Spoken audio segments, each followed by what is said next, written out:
यदा यदा हि धर्मस्य ग्लानिर्भवति भारत अभ्युत्थानम् अधर्मस्य तदात्मानं सृजाम्यहम्। परित्राणाय साधूनां विनाशाय च दुष्कृतां धर्म संस्थापनार्थाय संभवामि युगे युगे। अर्थात भगवान कहते हैं, जब भी धर्म की हानि होती है और अधर्म बढ़ता है, मैं स्वयं जन्म लेता हूँ। सज्जनों के उद्धार के लिए, दुष्टों के विनाश के लिए और धर्म की पुनः संस्थापना के लिए मैं स्वयं जन्म लेता हूँ, युग दर युग। अगर हमारे शिक्षा प्रणाली में अगर ज्योतिष को नहीं इंक्लूड किया जाएगा तो हम वहां नहीं पहुंच पाएंगे जहां पर हम थे और जहां पर हम पहुंचने की कोशिश कर रहे हैं। क्योंकि ज्योतिष अगर नहीं जानेगा हमारा बच्चा तो वो समझ उसके अंदर, हमारे समाज के अंदर आएगी ही नहीं।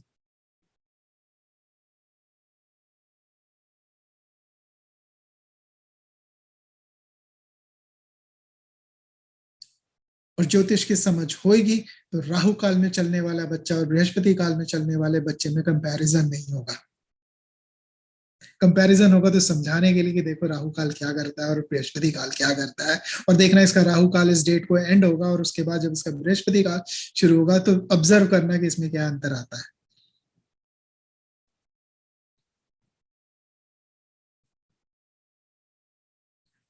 इसीलिए मैं कहता हूं कि इतनी एग्जैक्ट साइंस तो बनी ही नहीं जो कि ज्योतिष है।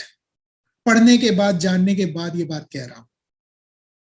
मैं खुद वहां से मैंने शुरू किया कि जहां मैं ज्योतिष को फ्रॉड कहता था और लोगों की तरह, वहां पर से मेरी जिंदगी शुरू होती है। और एक चैलेंज के तहत मैंने ज्योतिष को पढ़ना शुरू किया था, ये प्रूव करने के लिए कि फ्रॉड है, सब कुछ गलत है। लेकिन जितना पढ़ने लगा समझ में आने लगा कि एक्चुअल साइंस ये है। हम लोगों को झूठे साइंस में फंसा दिया गया है, जिस साइंस की तो बेसिक समझ ही नहीं है अभी।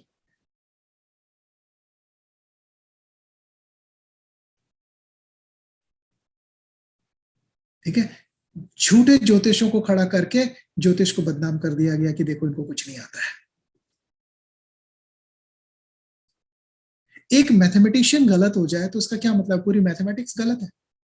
एक फिजिशियन गलत हो जाए तो क्या इसका मतलब है कि पूरा फिजिक्स का सब्जेक्ट ही गलत है? एक डॉक्टर गलत हो जाए तो क्या पूरा मेडिकल का सब्जेक्ट ही गलत है? नहीं। इसी तरह से एक आध ज्योतिषी सही या फेक ज्योतिषी के गलत होने से ये सब्जेक्ट गलत नहीं है। मैं लोगों को कहता हूँ कि एक बार प्रिडिक्शन पार्ट को भूल जाओ यार, सिर्फ इसकी समझ को देखो कितनी गहराई है इसमें।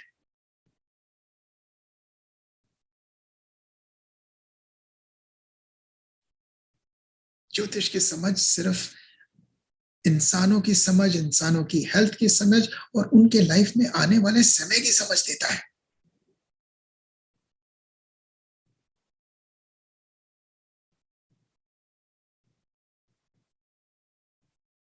मैं एक छोटा सा एग्जांपल दूंगा यहाँ पर।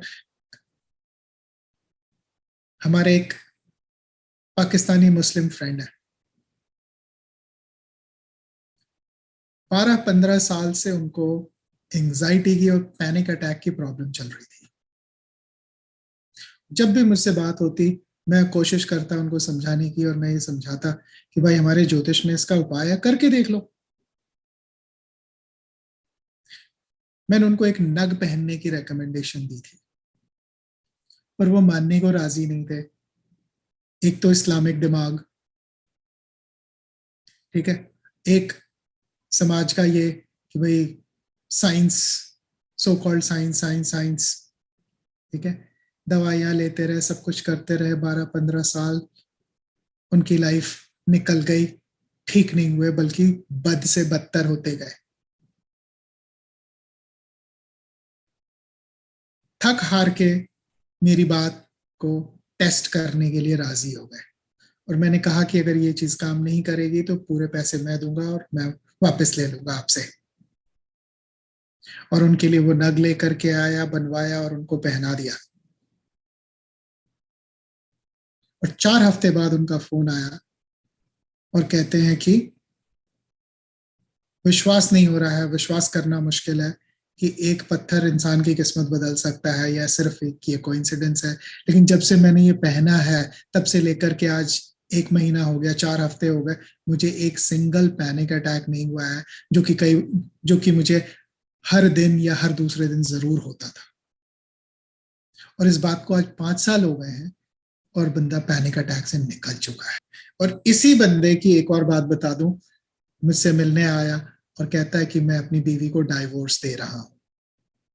3 बच्चे, उसमें से एक छोटा शायद 2 साल का ही था, उससे बड़ा उससे बड़ी लड़की 5 या 6 साल की, और उससे बड़ा एक लड़का। और मैं देखूं और मैं कहूं कि अच्छा भला इनका परिवार है, ये क्यों अपनी बीवी को डाइवोर्स देना चाहता है और बच्चों की जिंदगी खराब करना चाहता है। तो मैंने उससे डिटेल में बात की तो मालूम पड़ा कि बीवी बहुत चिड़चिड़ी है, लड़ती झगड़ती है। मैं सिर्फ कुछ एक बता रहा हूँ। और उसने मुझसे कहा कि आपके पास कोई उपाय है मेरी बीवी के लिए। मैंने कहा बिल्कुल है, अगर मुझे सही चीज मिल गई तो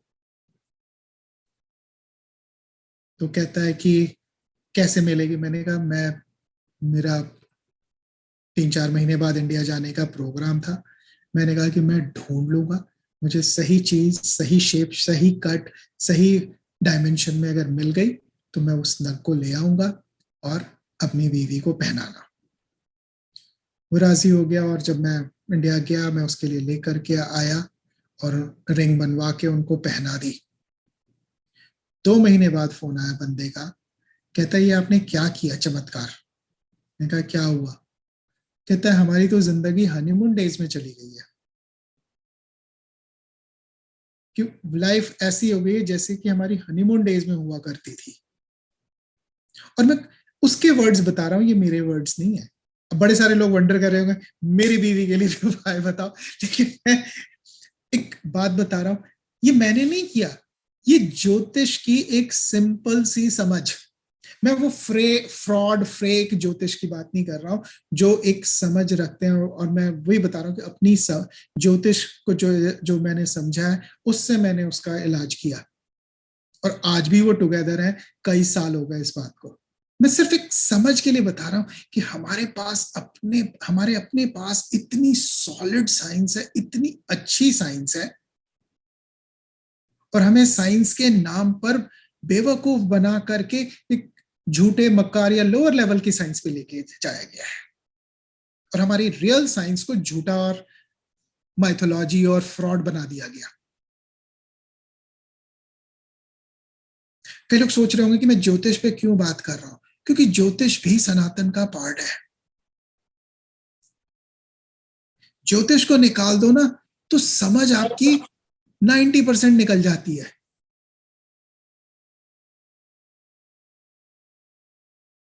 ज्योतिष ने आपको कुंभ दिया है, ज्योतिष ने आपको मकर संक्रांति दी है, ज्योतिष ने बताया रामनवमी, ज्योतिष ने बताया कृष्ण जन्माष्टमी।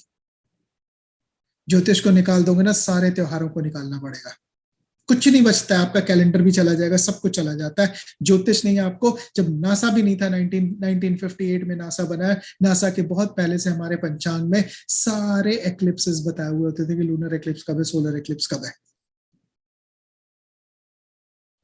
और उस ज्योतिष को हिम्मत है इनकी फ्रॉड कहने की, और हम लोग नाकारे लोग, हम लोग उसको मान गए इनकी बातों को।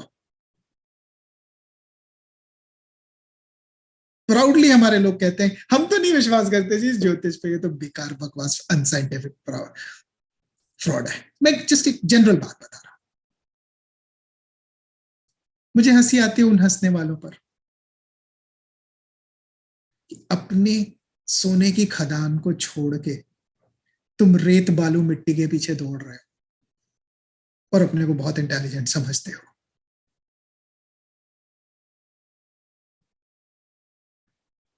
हम्म, कमाल की बात है, कोई हाथ नहीं है। आपका समझाने का ढंग ही ऐसा है कि वो एक एक बात को बहुत सरलता से बिठा देता है दिमाग में।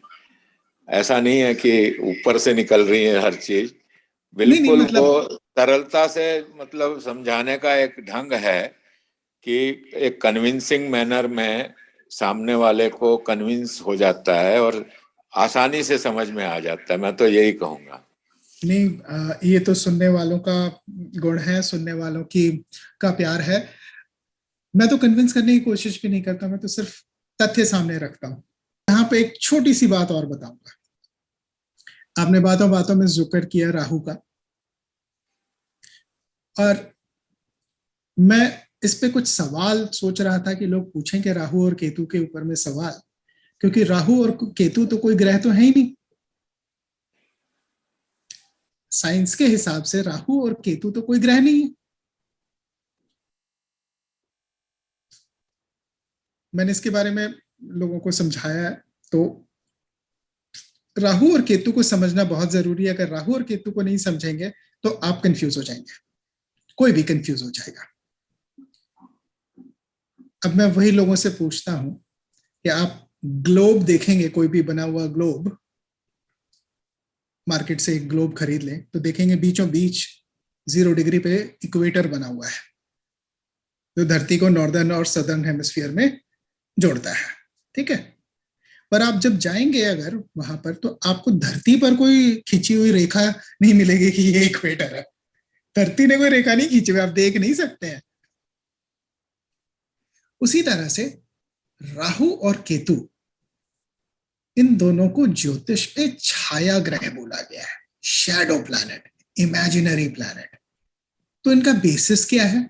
तो जैसे इक्वेटर एक इमेजिनरी लाइन है 0 डिग्री पे, उसी तरह से राहु और केतु ये स्पेस में 2 पॉइंट है। और वो 2 पॉइंट कौन से हैं? धरती सूर्य के अराउंड घूम रही है तो धरती का ऑर्बिट हो गया, ठीक है। और चंद्रमा धरती के अराउंड घूम रहा है तो चंद्रमा का ऑर्बिट हो गया। तो धरती के ऑर्बिट को चंद्रमा का ऑर्बिट 2 पॉइंट पे कट करता है। उसके नॉर्दर्न पॉइंट को हमने राहु कहा है और सदर्न पॉइंट को केतु कहा है। कि इन दोनों पॉइंट्स को हम एक इमेजिनरी प्लैनेट की तरह मानते हैं, छाया ग्रह। ठीक है, क्योंकि इन दोनों पॉइंट्स का एक इन्फ्लुएंस देखा गया है पत्री पे, जन्म पत्री पे। और ये जब से ज्योतिष है तब से ये माना गया और आज तक चेंज नहीं हुआ। और अब तो गोरे भी मान गए, और राहु को नया, गोरों ने अपना नाम दिया इंग्लिश में ड्रैगन्स हेड, और केतु को अपना नाम दिया है ड्रैगन्स टेल। राहु जो हमारा है वो सिर है और केतु जो है पूंछ है। तो उन्होंने इंग्लिश ट्रांसलेशन में dragon's head and dragon's tail बोला इसको। अब ये भी रिकॉग्नाइज कर गए, पहले ये चैलेंज करते थे और इसलिए इनकी ज्योतिष फेल होती रही। और जब ड्रैगन्स हेड राहु और ड्रैगन्स टेल केतु को इन्होंने रिकॉग्नाइज किया, कैलकुलेशन लेना शुरू किया, तो इनकी ज्योतिष में थोड़ी सी जान फूकी। तब इनको और समझ में आने लगा। कितने आप सोचो कि राहु केतु की कैलकुलेशन जन्म पत्री में जब से ज्योतिष है तब से है। मतलब तब से उनको अर्थ की ऑर्बिट और मून की ऑर्बिट का भी पता था, और इस नॉर्दर्न और सदर्न पॉइंट का भी पता था कि जहां मून की ऑर्बिट जो सो अर्थ की ऑर्बिट को कट करती है, जो नॉर्दर्न पॉइंट है और जो सदर्न पॉइंट है। कितना पहुंचा हुआ साइंस रहा होगा। जिस जमाने में ना टेलीस्कोप था ना कैलकुलेशन थी, जिस जमाने में ये लोग कहते हैं कि धरती जो है सो फ्लैट थी, हमारा ज्योतिष वहां पहुंचा हुआ था।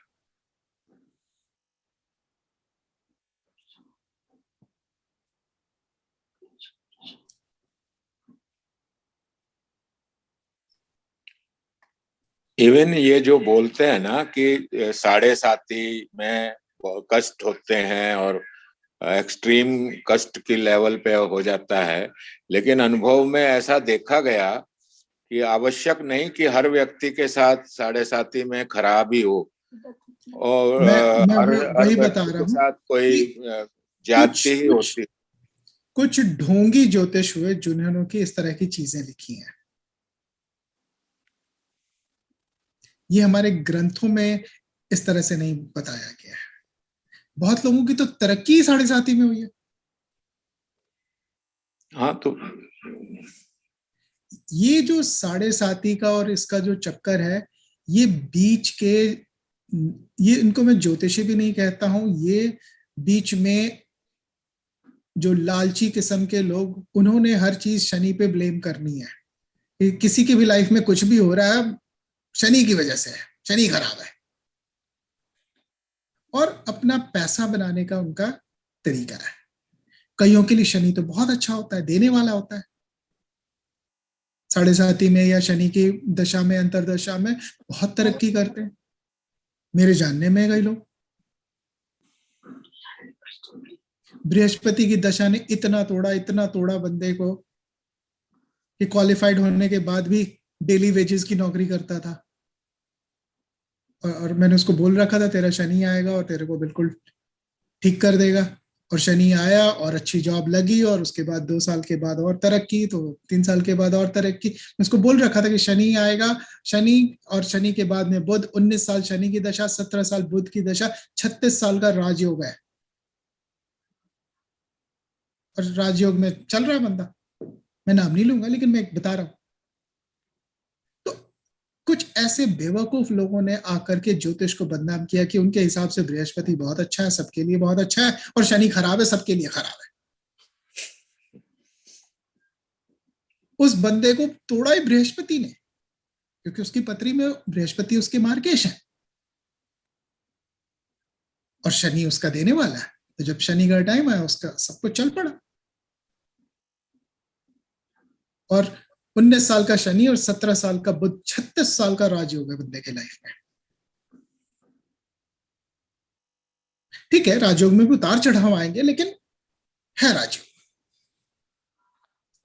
तो शनि जब देने वाला है तो शनि छप्पर फाड़ के देता है। हाँ, शनि आपका मार्केश है तो तंग करेगा, जैसे बृहस्पति जब मार्केश है तो तंग करेंगे। मंगल और केतु जो है सो, अगर मंगल किसी का मार्केश है तो ऐसे उठा के ले जाता है,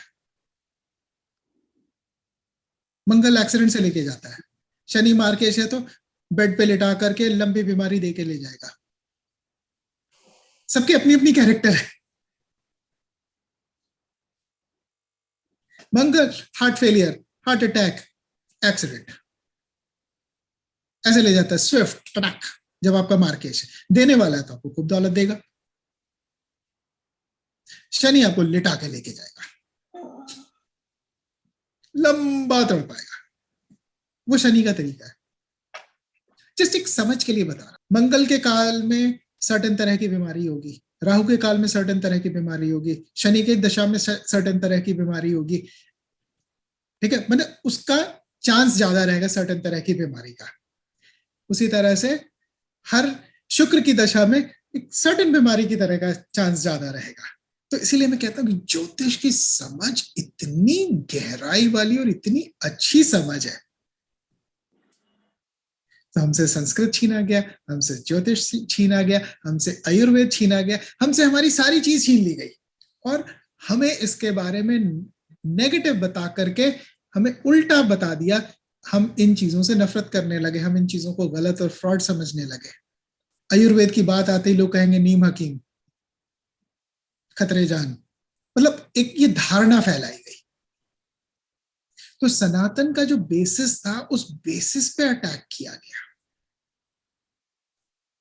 और ये सब चीजें जो मैं बात कर रहा हूं, ये सनातन की बेसिक्स है, ये हमारी जीवन जीने की शैली है।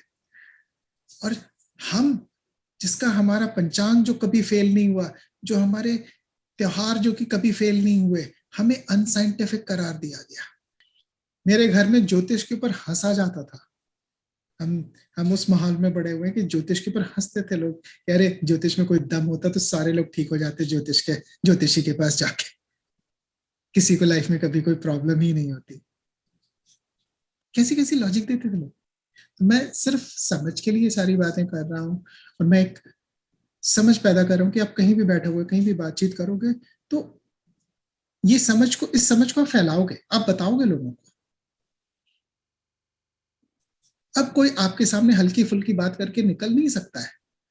अब कोई सनातन को, ज्योतिष को गाली देके आपके सामने से निकल नहीं सकता है, क्योंकि अब आपको उसकी फाउंडेशन की समझ आ रही है कि ज्योतिष को जैसा ये लोग बताते हैं वैसा नहीं है ज्योतिष।